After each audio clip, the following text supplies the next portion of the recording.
नमस्कार, आप news foundation देख रहे हैं। मैं हूं आपके साथ वंदना।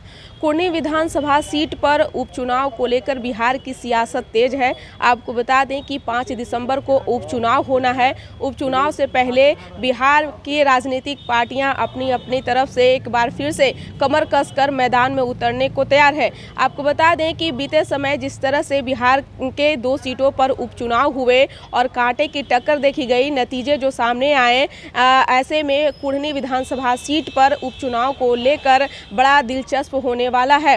उससे पहले बीजेपी प्रदेश कार्यालय की यह तस्वीर आपको दिखा रहे हैं, जहां देखिए किस तरह से हलचल तेज है। सुबह का समय है, लेकिन फिर भी लोगों का आने जाने का सिलसिला जो है वो शुरू है, क्योंकि कहीं ना कहीं कुढ़नी विधानसभा सीट को लेकर कहा जा रहा है कि बीजेपी मैदान में तो चुनाव लड़ेगी ही लड़ेगी, लेकिन अगर महागठबंधन की बात करें तो जिस तरह से 2020 के विधानसभा चुनाव में अनिल सहनी आरजेडी के टिकट पर चुनाव जीते और घोटाले में फंसने के बाद उनकी सदस्यता रद्द हो गई। अब ऐसे में अनिल सहनी के परिवार को भी टिकट देना कहीं से भी उचित नहीं होगा, क्योंकि सहानुभूति के तौर पर भी उन्हें वोट नहीं मिल सकता है, क्योंकि कहीं ना कहीं करप्ट को लेकर के जनता में भी नाराज़गी देखी जाएगी। ऐसे में महागठबंधन के तरफ से भी कोई गलतियां नहीं की जाएगी, ताकि आगे आने वाले समय में उसका परिणाम भुगतना पड़े। लेकिन बीजेपी को लेकर के कहा जा रहा है कि कहीं ना कहीं पिछले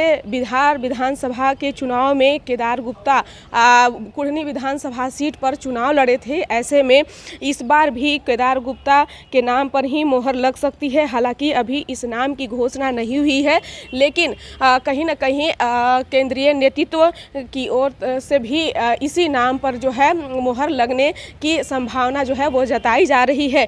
हालांकि देखा जाए तो कुढ़नी विधानसभा सीट पर अगर जाति समीकरण को लेकर देखा जाए तो वैश्य का वहाँ वर्चस्व है, और जिस तरह से इस बार का चुनाव जो हुआ गोपालगंज विधानसभा सीट पर जो उपचुनाव हुआ, कहीं ना कहीं वैश्य को लेकर एक बार फिर से बीजेपी को सोचने पर मजबूर कर दिया है, क्योंकि कहीं ना कहीं जिस तरह से मोहन गुप्ता जो आरजेडी के उम्मीदवार थे और उनको जो है वैश्य ने जो समर्थन दिया, ऐसे में कहीं ना कहीं बीजेपी के लिए एक बार फिर से जो है वो सोचना होगा, क्योंकि कुढ़नी विधानसभा सीट पर बीजेपी अब नहीं चाहेगी कि किसी भी प्रकार का जो है वो नुकसान हो, क्योंकि उससे पहले बीजेपी जो है वो कमर कसने को तैयार है। कहा जा रहा है कि महागठबंधन की तरफ से मनोज कुशवाहा को जो है वो टिकट दिया जा सकता है, वहाँ से प्रत्याशी हो सकते हैं। हालांकि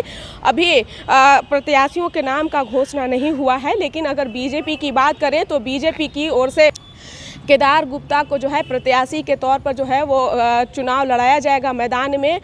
वहीं देखने वाली चीज़ होगी कि जिस तरह से बीते समय में 2 विधानसभा सीट पर चुनाव हुए और नतीजे सामने आए, ऐसे में कुढ़नी विधानसभा चुनाव भी बड़ा दिलचस्प होगा। लेकिन कौन प्रत्याशी होंगे, किसकी जीत होगी, यह देखना बड़ा ही दिलचस्प होगा। इस पर बस इतना ही। बने रहिए न्यूज़ फाउंडेशन के साथ। अब तक हमारे चैनल को सब्सक्राइब नहीं किए हैं तो कर लीजिए। धन्यवाद।